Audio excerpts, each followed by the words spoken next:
Hey guys, Ben James here from Severn Vlogs. Today we're doing something a bit different. Today I'm coming to you about extreme weather. And we're going to look back at some of the most extreme cases that we've had here in the UK and outside of the UK as well within the last, God knows how many years we've been here. Um, we're going to look at Pompeii and that volcanic eruption. There's another volcanic eruption, the one in Iceland, remember, which caused all the planes to be grounded. We're going to look at the Beast from the East, the one that came in 2018, which was incredible. We're going to look at the Gloucestershire floods from 2007. And this is all a part of our global warming week. And I want to start with the Beast from the East.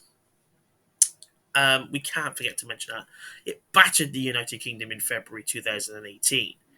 And it was a powerful weather system that collided with cold air from Siberia, and it created a perfect storm that brought chaos and disruption across the country. Um, the beast from the east unleashed relentless snowfall, icy winds, and bone-chilling temperatures. Entire regions were blanketed in a thick layer of snow, causing transportation networks to grind to a halt, and it left communities isolated.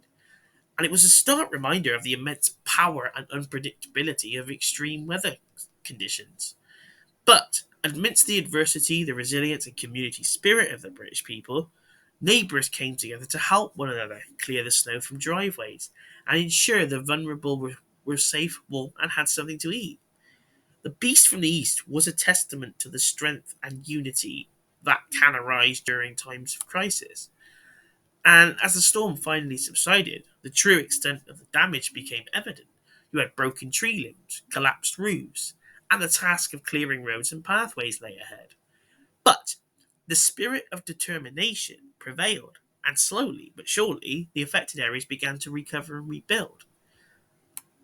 But, the Beast from the East Storm serves as a stark reminder that extreme weather events can have far-reaching consequences. It disrupted our lives, and it challenged everybody's resilience, and it highlighted the importance of preparedness, community support, and adaptability in the face of nature's fury.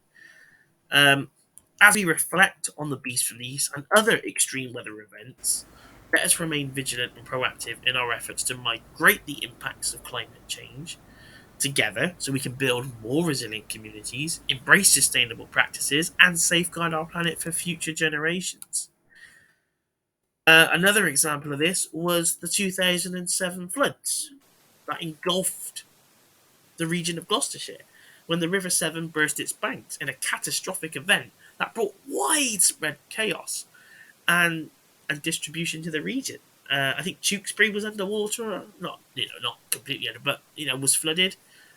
Um, Gloucestershire was flooded, parts of that there, and it unleashed a torrent of water, transforming the peaceful streets of Gloucestershire into watery landscapes. Homes and businesses stood submerged as residents were forced to evacuate and seek refuge. It was a great time, not great time. It was a time of great hardship, sorry, and it wasn't great for the people, that's for sure. And uncertainty for the affected communities. Amidst the devastation, remarkable again, people showed resilience. Emergency response teams. There were people on boats going down the street rescuing people from their houses. You know, I was only, I think I was 15, maybe 16 at the time. 15. I would have been 15. And I can remember it like it was yesterday. It was since this catastrophic event they have built improved flood defences, and lead initiatives have been applied to minimise the impact of future flooding. But as we reflect on the 2007 floods, let us remember the importance of proactive measures to address that this was caused by climate change and global warming.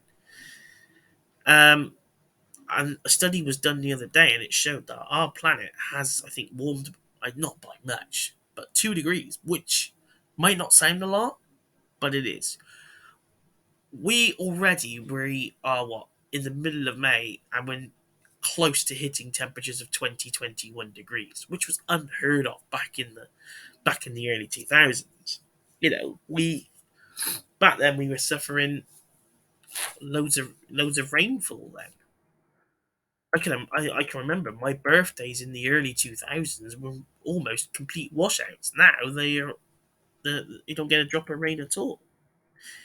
But the one thing that I wanted to discuss today, which happened thousands and thousands and thousands of years ago, but it's something that happened that could still happen in the future, was Pompeii, which was frozen in time by the eruption of Mount Vesuvius.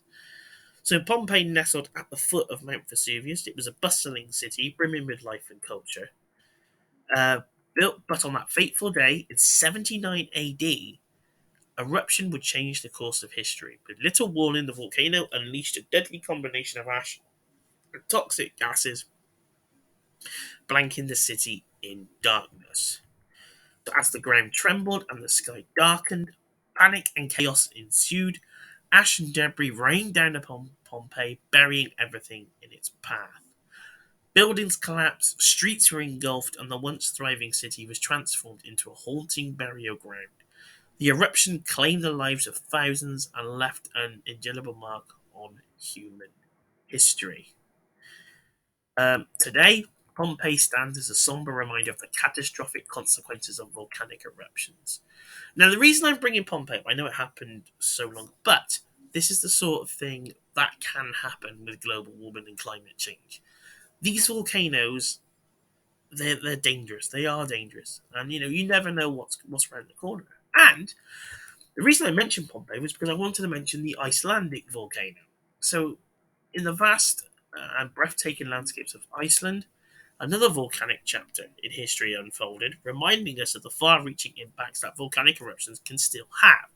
The eruption of the Icelandic volcano, that I'm not even going to try and pronounce, because if I did, it would be something like Eyjafjallajökull, which no, I'm just going to call it the Icelandic volcano. But it brought the aviation industry to a standstill, creating a widespread no-fly zone over large parts of Europe. So the volcano, with its unpronounceable name, erupted with a force that shook the world. The volcano spewed vast amounts of ash and volcanic debris into the atmosphere, forming a dense plume that quickly spread across the sky. This plume posed a significant threat to aircraft, as the microscopic ash particles could damage engines and compromise safety. As a result, airports across Europe were forced to shut down, and thousands of flights were cancelled. The no-fly zone cast a shadow of uncertainty and inconvenience, leaving passengers stranded, business disrupted, and economies affected.